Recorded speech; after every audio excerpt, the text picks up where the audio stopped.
Welcome to Beans and Breakdowns, a podcast dedicated to bridging the gap between specialty coffee and the heavy music community. On this episode, I'm joined by Maddie Spall of Vitality Roasting. So grab a fresh cup of coffee and wake the fuck up!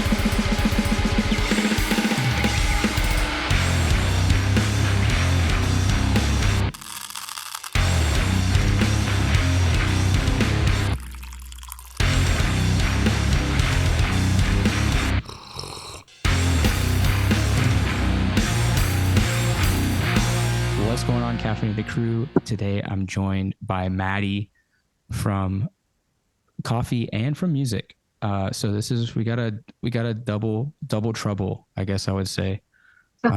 Vitality Roasting, and you're in Gnaw? I am, yeah, and Lack.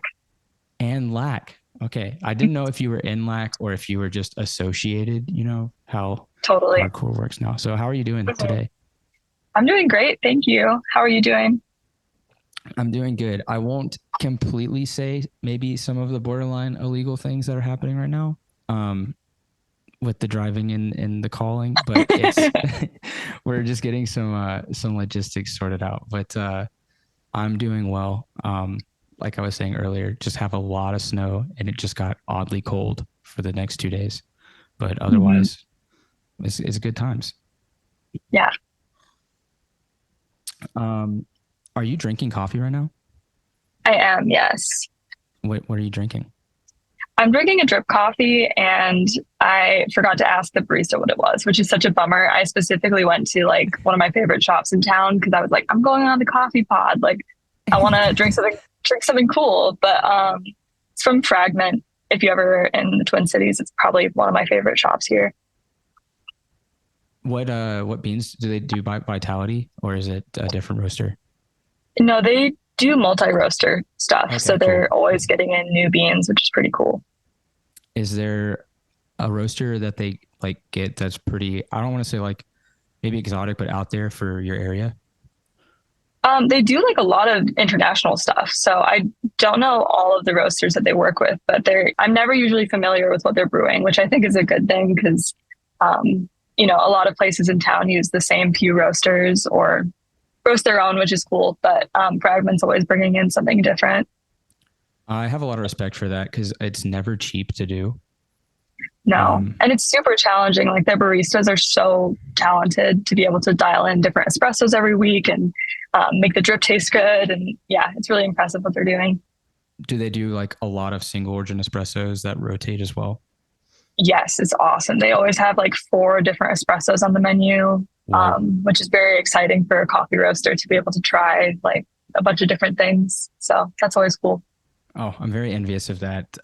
Here in Montreal, we have what I like to call espresso culture,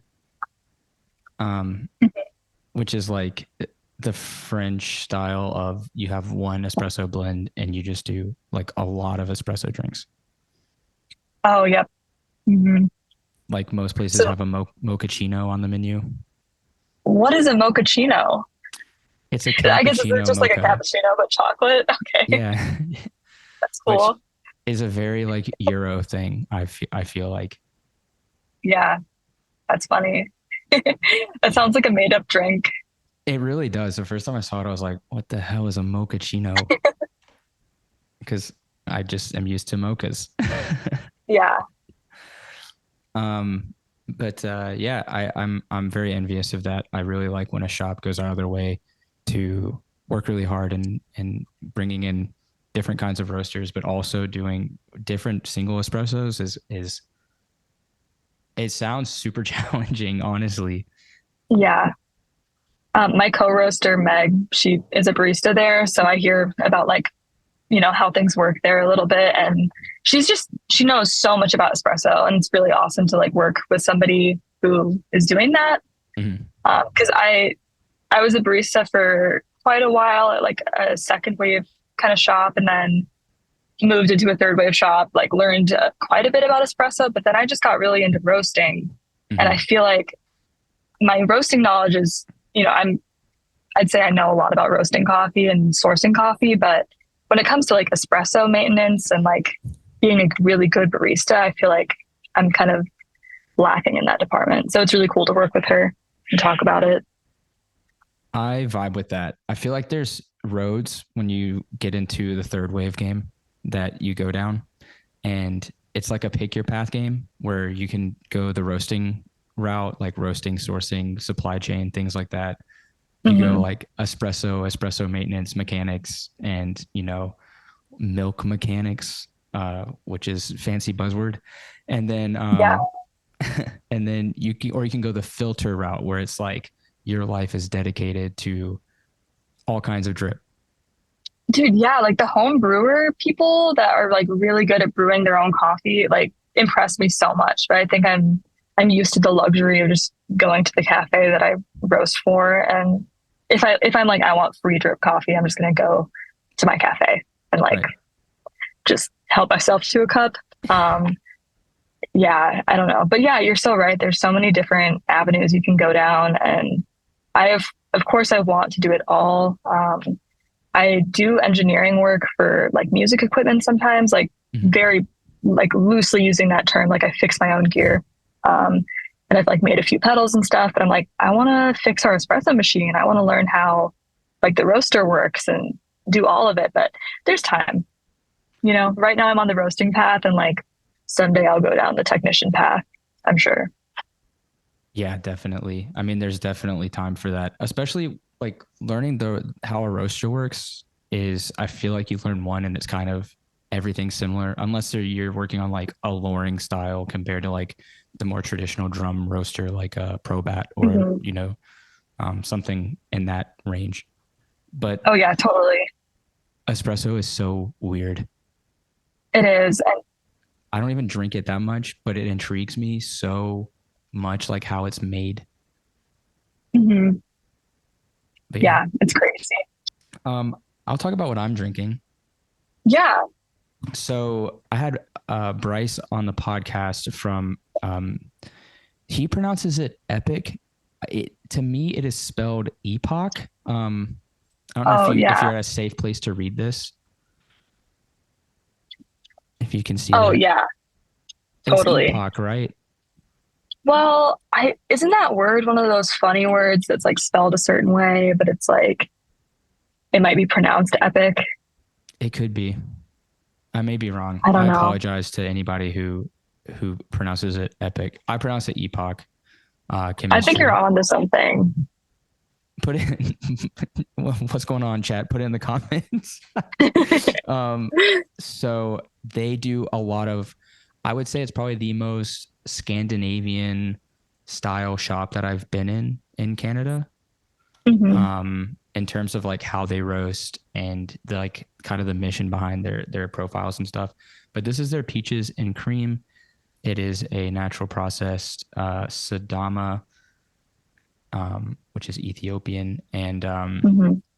it has some juicy peach and like blueberry orange blossom notes. Um, Yum.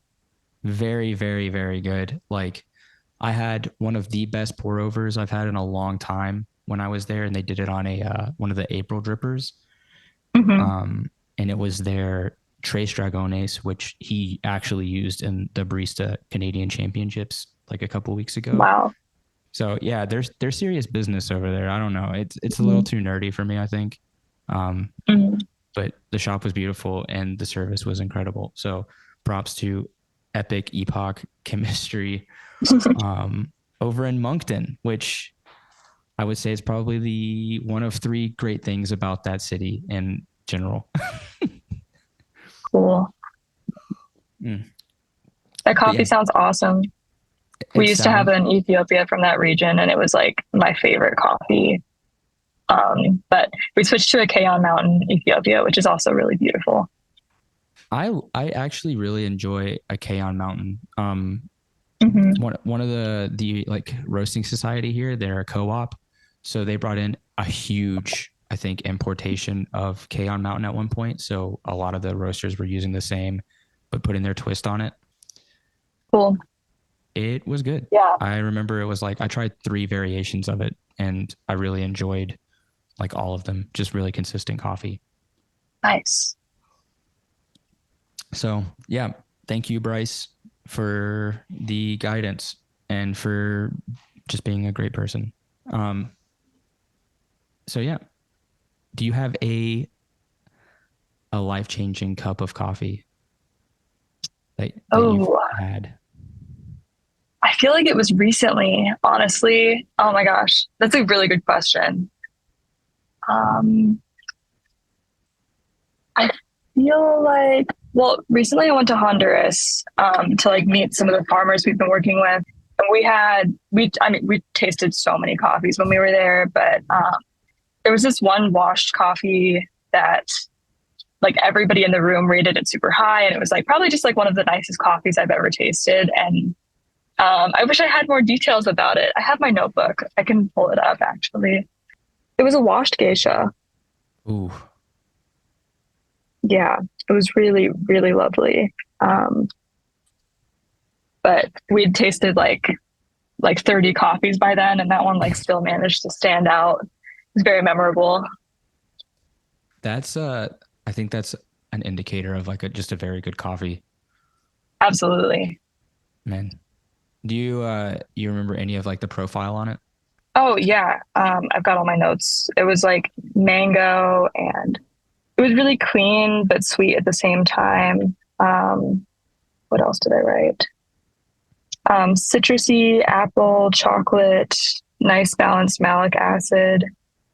It was just really smooth and clean, and the mango really stood out, and the citrus, it felt very like sweet and juicy. I'm a sucker for the fruity coffees. I like a nice washed coffee. Well, I guess that was a washed coffee, but Mhm. like just like a standard cup of coffee if I'm just drinking it. But like if I'm gonna have a fancy cup of coffee, I want it to be like a sweet, fruity, juicy kind of more adventurous coffee. Yeah, I'm right there with you. I like a diner style in the right situations, Hmm. but for the most part, I do prefer also like just a crazy funky cup, Yeah, like like a sometimes challenging cup of coffee. totally. But yeah, that sounds incredible, especially having like a Honduran geisha like at like I can't even imagine what that's like having it like Yeah, at the source. it was amazing. Did you taste any green coffee while you were there? I did like the fruits. No, like well, yeah, that too, but also like how the Q graders like how they'll do the green taste. I don't know how they do it exactly. I've only talked to like one Q grader ever. We ate like a couple of the green beans. Was it good? Um, I mean, they're kind of like hard and like it's I don't know. We tasted them at a few different points of like the processing like stages or whatever. And you know, it was okay. I think I got more out of tasting like the cherries Mm. and I feel I crunch on roasted coffee sometimes to kind of, you know, you get a little hint of what it's going to taste like, but Yeah. I can't remember the green coffee being remarkable, to be completely honest. I mean, I always have heard that it's like really subtle. Like I've honestly I've tasted some of the green coffee before it gets roasted, and it's like this is weird. I'm like scared for my teeth, you know? Yeah, it's Like like a roasted coffee is like crunchy or whatever, but there's something like dense and hard about like green coffee that it can break a coffee grinder. So mhm. I don't know. Might be able to break our teeth. I mean, you could do like the whole jawbreaker kind of situation where you just let it sit in your mouth and then you spit it out. Dude, that um, reminds me like this roaster in town did for like April Fools. They made like coffee pouches. Like I don't know if you've seen them at the gas station or whatever, but they make like it's like the nicotine pouches, like the Zyn things or whatever. right? But they made those with coffee in them because yeah, I don't know. There's this like brand at gas stations that makes like pouches of coffee with like no nicotine in them, just like coffee grounds, and it like gives you a caffeine, you know, whatever. But they made it with like specialty coffee. They used like a really fancy geisha and made like these little coffee pouches for April Fools. But um, they were okay. You It they was just a actually made really, them. really Yes, they did. I thought it was a prank at first, and then I like went into the like shared roasting space that we work at, and no, they actually had tins of them. Wow. Yeah. And you just like let it sit in your mouth and it like kind of brews, I guess, With your in lukewarm theory. saliva, that's kind of Yeah. gross. I can't say it was like a pleasant experience, but Ew. yeah. Like you're just like letting this coffee sit in your mouth, like taking tasting notes. Oh yeah, it's very cherry forward. Hmm. Yeah. It was something Yeah. else. They're so funny. That sounds like something that dark arts would do, honestly. Yeah. I just saw a video from them today. Their marketing is so good, but they're also so dumb. Um, but they did one where it's like one of the owners. He's got like really nice like long hair. He's kind of like Brad Pitt looking, but he like Hmm. makes a shot of espresso, like puts the cup, puts the portafilter, and it's like supposed to look all like cool and nice. Puts the portafilter, Hmm. makes the shot, and water's just shooting out around like the gasket and everything, like the ugliest turbo shot ever. And then he like puts the lid on, turns around, like wind blowing in his hair, and serves it to you. And it's just like you have to know. Like That's so awesome.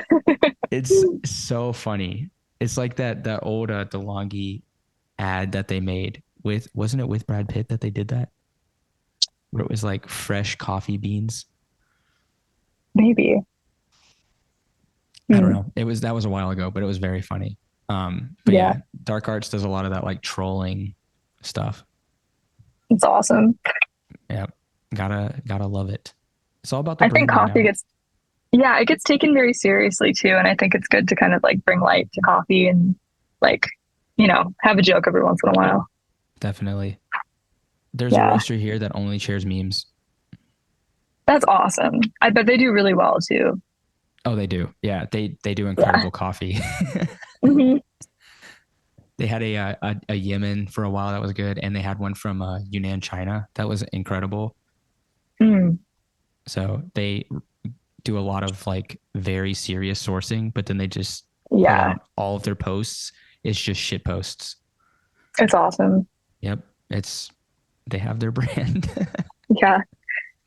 I feel like uh, Vitality kind of like established a certain clientele like that does take it kind of seriously. So I don't know, I took over doing the social media a while ago and I've been wanting to like maybe make it a little bit more funny, but it's hard to tell what to do with branding? you just got to take the leap. Just put the first Yeah. one out and be like, you either love it or you hate it. Yeah. I did want to bring up because the social media for Vitality is, I find it really pleasing. So I think I can understand the clientele that you have. Um, Thank you. but um, yeah, I did. I wanted to see like, is it something that you do, or were y'all hiring somebody? Because the videos look really good. It's me. Yeah. So that means a lot because I think I'm pretty critical. I'm a bit of a perfectionist with stuff like that, and especially running social media for a brand. It's got a lot at stake, and I want to be professional and put our best foot forward. And I also like, at the end of the day, I'm like a coffee roaster, and like I love the coffee that we're roasting. So I want to like give it the best platform it can have to like reach people and have an impact. So I want it to look nice and cool. But I do like I've been in bands for years and I feel like I just translate like my knowledge I've gained from like making merch and like, taking pictures and making flyers and stuff and like tried to apply that to my work Instagram, even though it's different. I still feel like that experience is what's helped me. So I'm glad that it comes across well. Thank you. It does translate very well. And I think it's a good point that you make about the bands and basically having to learn skills outside of just writing and playing music to be in a band. Um, Yeah. like DIY, you have to learn how to do everything and be Hmm. everything. So I think that's a great kind of comparison to why, you know, just knowing how to do social media as a whole would be coming from bands and Yeah. like having to find your audience. It's same for pretty much anything, I think. Hmm. Totally. What do you find is the most challenging thing about being a coffee roaster? Um, hmm. You're never just a coffee roaster. I think that wearing all the hats is probably the hardest part. Um, I mean, like today I'm delivering coffee, and yesterday I was roasting, and then tomorrow I'm working on like renovating a cafe, and I'm doing social media.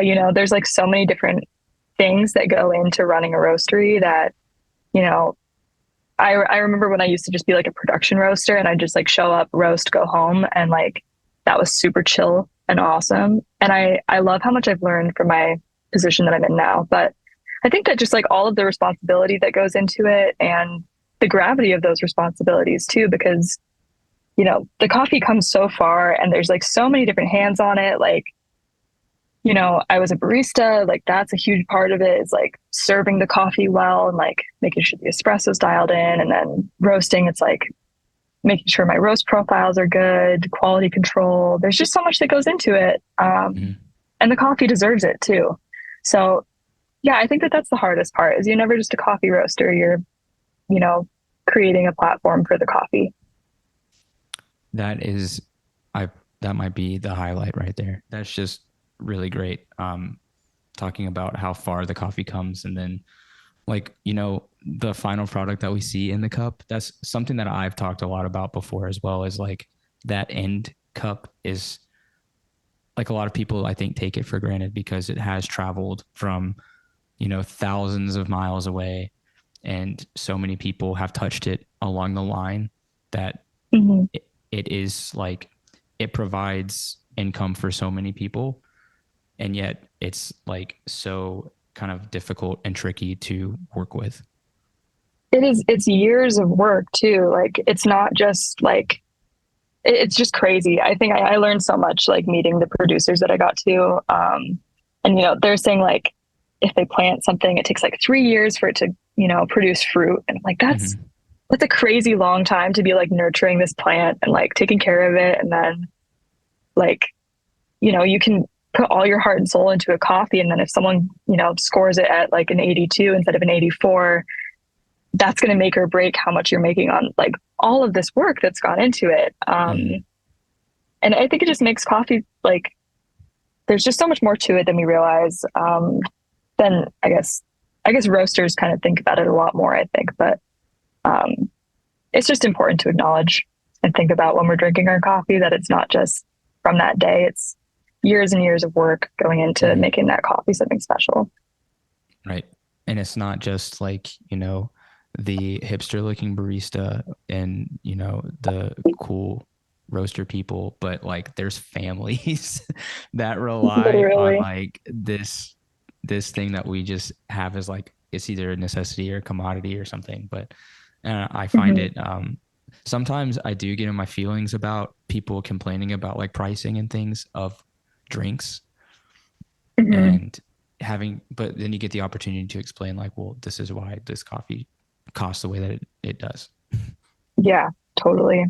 So but yeah, I literally we could spend all day talking about that for sure, because So it, true. Yeah. it's like it's even made me want to go into like supply chain management or something like that, but Hmm. I feel like that's maybe diving a bit too deep. Totally. So Vitality, are you one of the founders, or did you like was it already started and you kind of came aboard? It was already started. I started from the bottom. I was just a barista there for a while, and then I don't know. I just got lucky and had expressed interest in the coffee, and so when we needed more help in the roasting side, I got offered that, and started just doing like 1 or 2 days a week doing that, like studying a lot, and um, I started roasting 2 years ago, and Mm-hmm. now I'm kind of like managing it. Yeah, because my manager moved on to other coffee things last summer. And so since then, I've been kind of running things, and it's awesome. So your head roaster, is that kind of the Yeah, okay? I would say I that's know. it's hard to come up with a specific title for what I do, but I think that head roaster makes the most sense.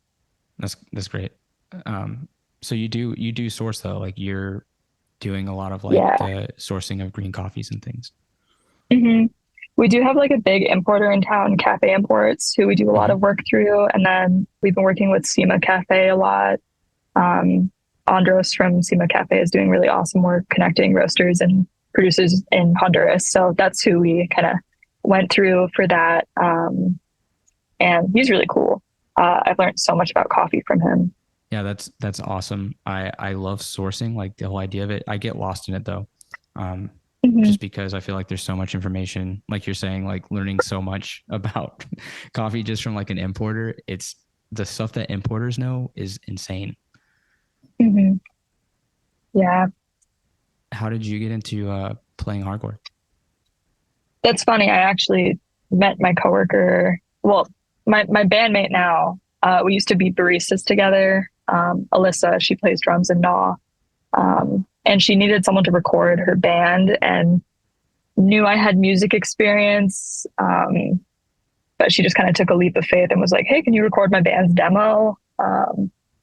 It was something I'd always wanted to try, like recording music. And I, looking back, I'm not like super proud of those recordings, but it's still like, it was the first time I'd done that and the first time I'd done something with a hardcore band. And then once I'd like mixed that demo, I like learned the songs because I'd like listened to them so much, and then like eventually ended up joining the band, which was cool.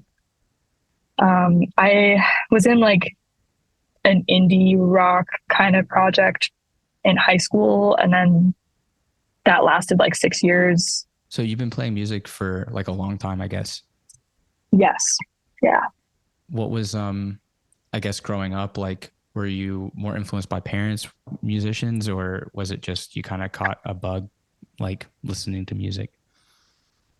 My parents aren't really that musically or creatively inclined. But I was like an emo kid in middle school. I loved like Sleeping with Sirens and Pierce the Veil, and I went to Warp Tour, and I was like, this is it. This is awesome. That's kind of what got me into music properly. Like I'd always been a big music listener, but I think going to Warp Tour and like listening to emo bands and being a little scene kid was like what kind of made me realize that like I wanted to like pursue it. Mm. But I guess thinking back further, like when they asked me what I wanted to be when I grew up, I'd always say rock star. Like I watched Hannah Montana and I was like, yep, that's it. Like that's awesome. She's super cool. I want to be her. Um, yeah. So it's always kind of been there for me.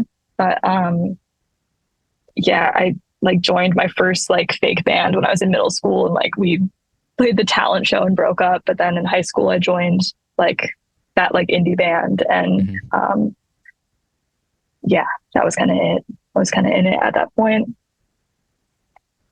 This is such a great conversation because we have touched on two things already that are so important to me. One of them is scene slash emo, but like real emo, not what people today would consider, I guess, emo. It depends on what age you are, but Yeah. you said Sleeping with Sirens and Pierce the Veil, so we know what era that is. And then Uh-huh. Hannah Montana, hmm because Hannah Montana is very important to me. Really?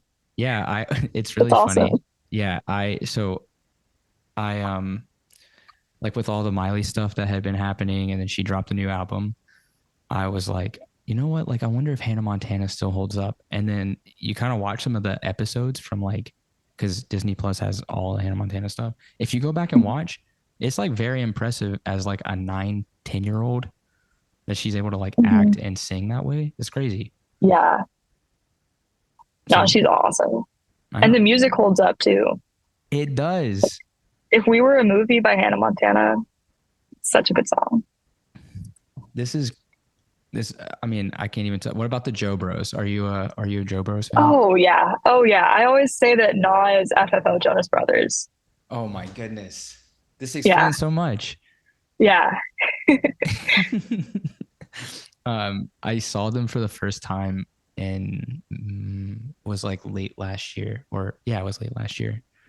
And it was incredible. They did 5 nights, 5 albums in one night. Oh my God, that's incredible. They played for like 3 hours. Oh my God, that sounds like a dream. Like watching it, I wouldn't want to do it. No, no, But do you know the girl? She plays saxophone for Bill Murray. I'm not familiar. Do you know the band Bill Murray? No. Oh, you need to listen to this. If you like the like Scene Kid stuff, so it's the guitarist from Attack Attack that used to sing all of like the clean auto tune parts. Hmm. His name's Evan. It's his band. Wait, what's this band called? BIL Bill Murray. It's like Oh yeah, BILMURI. dope. I'll look them up. Yeah, it's very good. But they have a saxophone player who she is like, I guess kind of like she was doing like concerts during COVID, like on YouTube streaming and stuff. But Hmm. I think she was playing in the orchestra too. So it was very cool to see like the alternative like scene kind of crossover into Jonas Brothers, because I always said the Jonas Brothers were Scene Kids. Oh, that's awesome. Yeah, that's a good take. Especially with I how they dress too, you know? Like they look and like the metalcore hair, guys. Yeah. like the swoopy over the eye, Yeah. razored. Yeah, low key always wanted to be the Ford Joe bro. They're so awesome. So bring back Disney Rock, Camp Rock. Come on, Hmm. come on. Yeah. Um, so yeah, that explains so much for fans of Jonas Brothers. Gnaw. Yeah. Yeah. You have to write a song, like a title a song as a nod so that only the real ones know. Oh, that's so true. Like rip a Jonas Brothers name. Straight Or I up. just gotta like steal one of their riffs. Like just sneak it in there somehow. Now you've got me thinking of a riff that you should steal. It's got to be something off of like the self-titled. Totally. Yeah, that's like the most rocking album. this is So good. taking a turn. This is taking a turn. I've lost so It many really people is. at this point. Or there's so many people that don't want to admit that they also love Hannah Montana and the Jonas Brothers. Totally. In which case, live your truth. Or maybe it'll empower them to like That's finally admit it. stand up and admit it. You love the Jonas Brothers and you love Kellen Quinn. We all know you do. Yeah.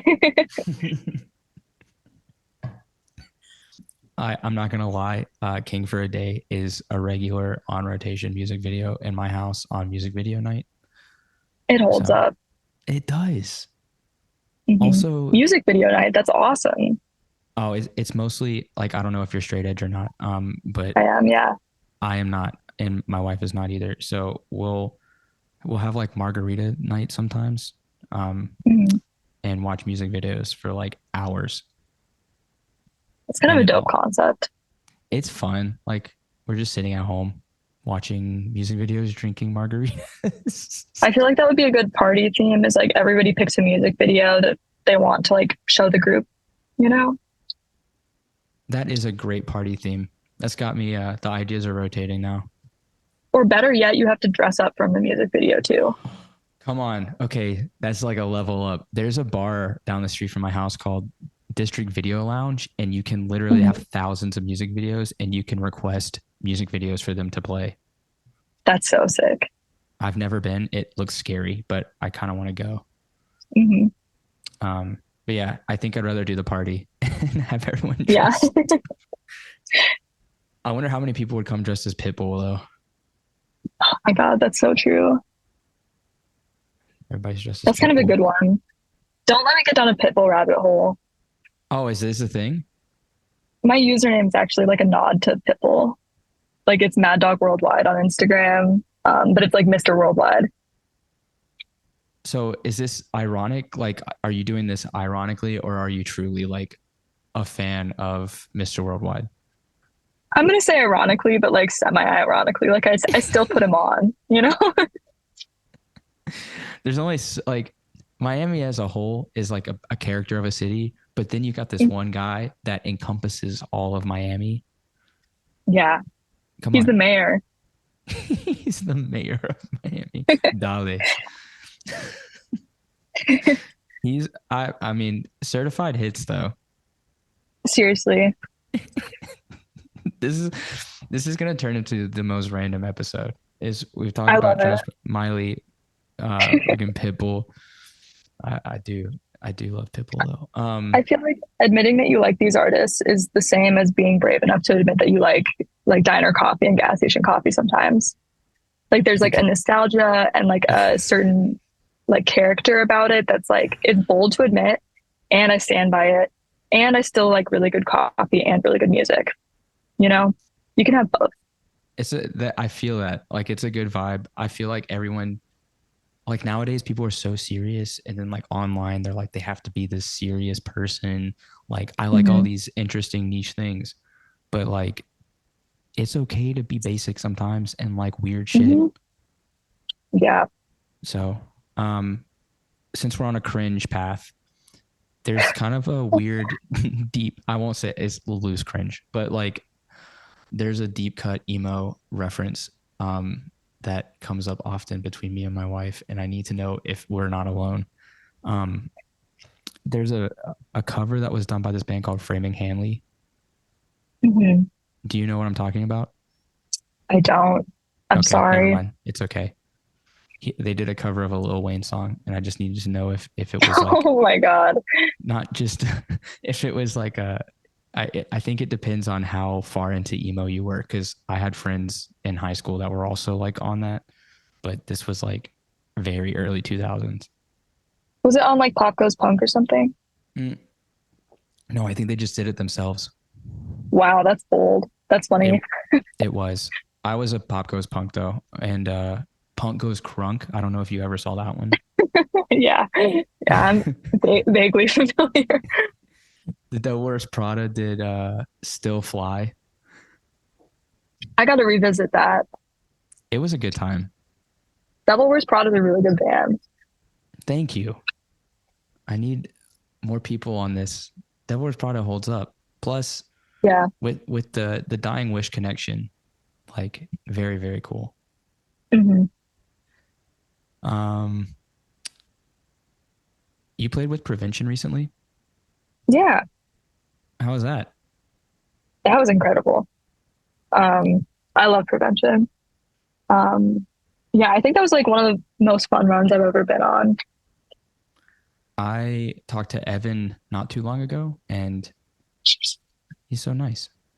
He's awesome. I listened to that episode this week before this to like not to prepare, but I saw that Evan was on and I was like, dope, this is great. But it listening to that episode felt like I was hanging out with Evan. So that was awesome. Yeah, I saw them at Hold Your Ground in September, and I was like thoroughly impressed. Um, Yeah. like as a non-straight edge person, I love straight edge music just because Hmm. it's very nostalgic to listen to Prevention and be like, oh, I remember when this music was everywhere, like the posse Hmm. core kind of stuff. Totally. So Yeah, yeah, I love their music. They're one of my favorite bands. they're sick. They Mhm. make me want to go play in Springfield. Which Yeah, that place is like incredible. I don't know what's in the water there, but they're all hilarious and really good at music. Um, yeah, it was like kind of like an honor to go on that run and learn those songs. Like playing your favorite music is really fun. Um, so that was just like a dream. that's sick. Did you get to play at Dumb Records? No, we didn't have a home show, Okay, unfortunately, but that's okay. I've heard that the shows in Springfield, like I can't remember who played there recently, but they were like everybody there is just friends and super nice, and it just feels like you're at like this weird like party. Yeah, it's like an oasis, honestly. It's like a beautiful, beautiful thing that they've got going on. My other bands have played there. Well, Gnaw's played there a couple times, and we just played there earlier in March, and it was awesome. So Gnaw, On Your Mind. Hmm. It's been out for like 2 months. Yeah. I have seen it before. Like before I reached out to you and realized that you were in this band. Um, like That's awesome. yeah, but I had like heard it. It came across on a radio, and it reminds me a lot of this Toronto band that we have friends with. called Influx. I don't know if you're familiar. I'm not, but I'll check them out. You should check them out. Very, very good band. Um, and like it's very cool to hear a lot of that like kind of noisy punk, but still very much hardcore with some moshy riffs. I like Yeah. this revival of it where there's a lot of these bands popping up in every scene. Hmm. Um, did you write on Your Mind, but just not the demo? Is that kind of how the relationship worked? Yeah, I'm like not a primary writer for Gnaw. Okay. I wrote some of like the little shreddy melodies and stuff on Your Mind, but Madeline, our guitarist, she writes a lot of the music, and Justin, our vocalist, he's written a couple of the songs. We're kind of like taking a more collaborative approach with our next release, so I've got some stuff I'm working on for that one, but On Your Mind was like it became a coherent kind of concept and idea, like without me writing a song for it. So I was like, I'm just gonna let this be what it is. It felt very together. But yeah, Um, it's awesome, and I love the music. So it's fun for me to get to play and stuff. yeah, definitely. I almost feel like in those situations too, it takes so much pressure off of you because you just kind of like learn the music and then shred and have fun. Mm-hmm. Oh yeah, it's awesome. I have no complaints. I But love you know, Gnaw. once you put your collaborative stamp on it, it becomes so much more like important to you. Absolutely. Yeah. Are you? Do you want to put more mosh riffs in it? Do you like mosh riffs? I'm a sucker for it. I think it's fun. But I also think that we've got like a certain vibe going that like Yeah, we've got like we've been playing our two songs with mosh parts in them like back to back in our set list for a while. And it's like the mosh block and it's awesome. But I think I've got to think of the vision of the band too. it's important, Yeah. but And I think that moshing moshing is to the fun. fast parts is fun too. That's it. Like, um, so I like the two steps. I like I think I saw Wild Side not too long ago because they came through with Best Wishes, and I know I remember seeing that earlier. So Wild It's like Side I'll sacrifice the cell service for for 5 seconds. yeah. Wild Side is it reminds me so much of when I got into hardcore, and I love it so much. So when I saw them, it was like the first time in probably 6 months that I like just straight up two stepped for an entire set, Hmm. They're so um, dope. and side to side. So I do vibe with the minimal mosh parts, but just straight up like positive side to sides and two steps. Hmm. So I think every show can benefit from that. Totally. Black is my mosh band. I feel like Yes, that's the that's band that true. people mosh to a lot. I I totally forgot that you're also in LAC. Yeah. That shit's good. Thank you. I listened to I think I listened to there's like an EP, right? It's just the EP. Hmm. Yeah, I Yeah. listened to the whole thing earlier and I was like, okay, yeah, no skips. Like this is good. Dope. That's awesome. What stands out though is the vocals. They're crazy. Yeah, they're so sick. I love Noah's been like holding it down in the drum department in the Twin Cities for years, and I think that this is the first time he's done vocals for a band. I want to say, but it's so awesome. He's just having so much fun the entire time that like I can't help but like smile the entire time we're playing. It's so awesome working with him. You know why it's like that, right? He's been trapped. Yeah, yeah, right. It feels like he's like freed finally, and yeah. Yes. I'm convinced that there's this hidden algorithm in drummers where once they become a vocalist, they're always like the best vocalist. I'm speaking biased because I recently like took up a vocal role in a band last year Hmm. and I love it. It's so much fun because every desire that I've had from sitting behind the kit, wanting my vocalist to do something, I just get to do it now. Yeah, totally. So now we just put all of those yeah, vicarious thoughts that we had, we just internalize them and then do it. So yes, I understand now. So, but it's very black metal sounding. And I don't mean that as a Yeah, diss at all. It just, he's got like a very like black metal-y characteristic mixed with like the hardcore is so cool. totally. No, I get what you mean. It's definitely unique. Yes. Yeah. And don't, if you're listening and that sounds like a turn off to you, please just listen to it. I don't mean for that to throw anybody off at all. Because I also do, I like black metal a lot, but Mm. just give it a listen. It's very cool. Well, thank you. But you're primary writer on that. Nope. That's another one Oh, where I'm just playing bass. so you chill. Like you just I'm chilling. learn the music. I got my bass. I'm just gonna show up. I did record that EP, so that was, I put my work in where it's due. Yeah. Um, I didn't record On Your Mind, but all the other Gnaw stuff. But yeah, no, I am just chilling and it's awesome. Yeah, I've got songs that I've been like writing that like I could use for something at some point, but like I don't know, like our guitarist Nehemiah just like keeps sending voice memos of like more and more songs to the chat. I'm like, this is fantastic, and he never misses. Yeah. Just take all the pressure off of me and God, you I do sound like the worst bandmate ever right now. it. Just let him cook. It's fine. No, I respect that. That's good. What you need to do is start a beatdown band and you just write all the music for the beatdown band. Oh, that would be so challenging. It's just mosh riffs and like drop C. This is so true. This is a great like next turn for my career. Yeah, it's like it's the origin, like the villain origin story. Like you just start. I wanted to write riffs, and then it just comes out with scary like knocked loose esque weird metalcore stuff. That's so funny. I get like one of the pedals that does like the bass drop.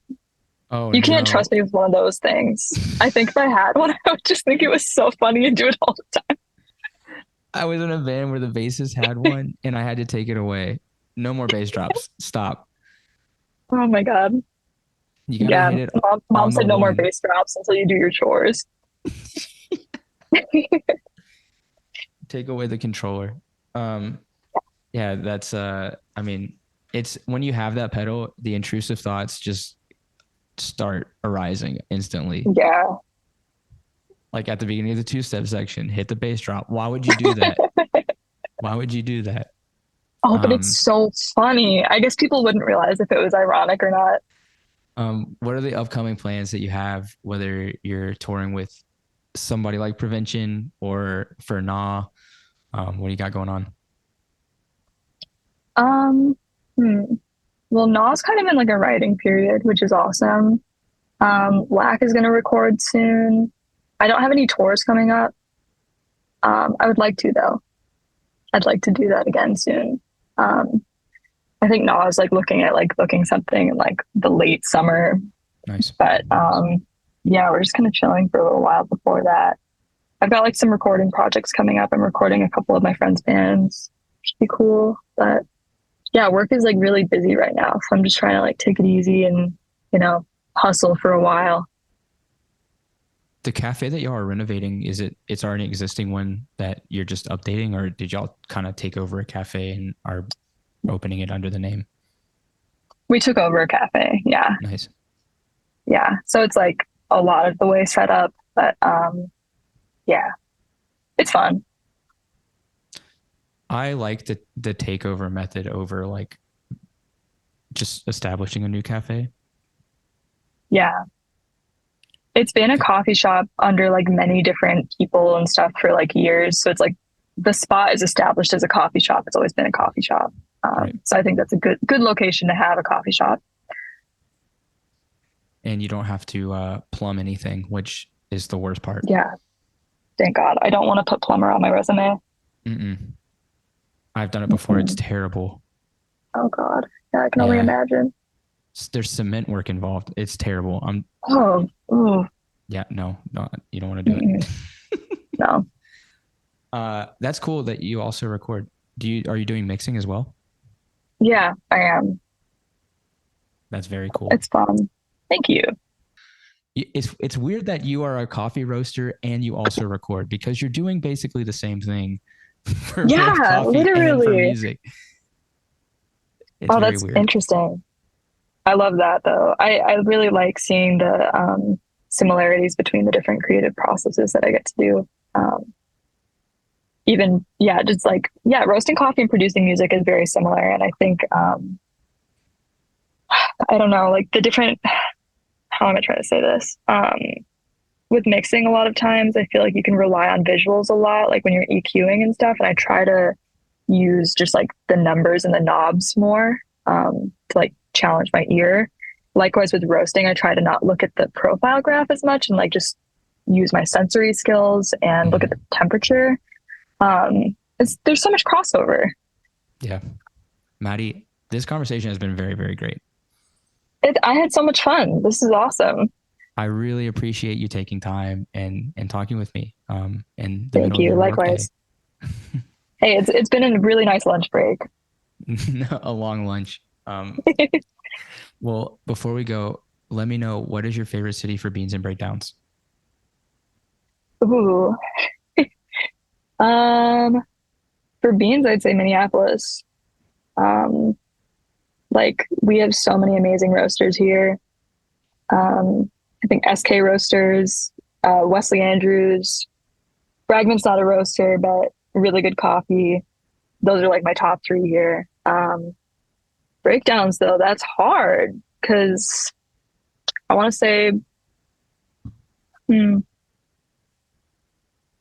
it's hard to think about whether I'm thinking like modern bands or old bands. Um, but I'm gonna say the Twin Cities still because Minneapolis has a lot of cool hardcore coming out of it right now, and I'm proud to be making music here and making coffee here. So is Twin Cities Minneapolis, St. Paul? Yeah. Mm-hmm. Okay. Historically, that area is crazy, like music wise. Yeah, dude. Mm-hmm. Like modern hardcore, Yeah, I mean, owes a lot to like St. Paul. totally. I mean, Disembodied like really paved the way for so much of the music that we listen to today. There's a really, really amazing documentary series from Twin Cities PBS. I don't know if you've seen it. Which one? It's the hardcore one. It starts off with Husker Du. Oh, I think I have seen this. It's very good. Yeah. Before I got laid off from my last job while I was quietly quitting, I watched basically every documentary that they put out on hardcore. And like they also put out the Baldies, which Yep, I've seen that one too. It's really good. Insanely good documentary. So shout out Twin Cities. PBS, that whoever's running the content at that PBS station, goated. Yeah, no, that's kind of crazy that they did that. Yeah. It's awesome though. Maddie, thank you again. I really appreciate you.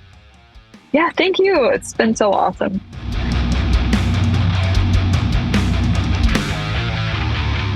Thanks for listening to this episode of Beans and Breakdowns. I want to say a huge thanks to Maddie for hanging out on the podcast. Be sure to check out music from both Gnaw and Lack, available on all streaming platforms. And if you're in the US, be sure to check out Vitality Roasting. I believe that they ship nationwide. Don't quote me on that, but definitely check out the website in the description of this episode. If you've enjoyed the podcast, please subscribe and leave a review. You can find out more information about the podcast by following us on Instagram at Beans and Breakdowns or on the web at beansandbreakdowns.com. Until next week, be sure to stay caffeinated and wake the fuck up.